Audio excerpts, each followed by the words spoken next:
AP విద్యా director హాజరు కొరతలు.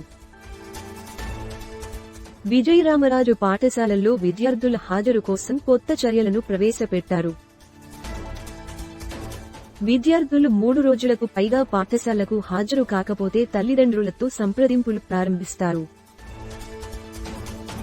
విద్యార్థులు 5 రోజుల కంటే ఎక్కువ కాలం గైర్హాజరైతే అధికారులు ఇంటింటికి సందర్శనలు చేస్తారు.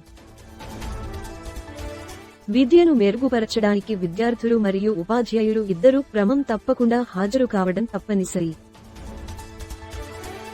ఉపాధ్యాయులు ప్రతిరోజు ఉదయం 9:30 గంటలకు పాఠశాలకు హాజరు కావాలి. గైర్హాజరుకు బదులుగా ఇతర సిబ్బందిని ఏర్పాటు చేసుకోవాలి. వచ్చే ఏడాది నుండి అమ్మ ఒడి పథకం ప్రకారం 75% హాజరు తప్పనిసరి. ప్రైవేటు పాఠశాలలను నిర్వహిస్తున్న ఉపాధ్యాయులపై కఠిన చర్యలు తీసుకుంటామని ఆయన హెచ్చరించారు.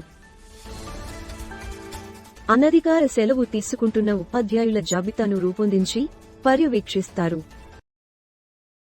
Download ShareChat.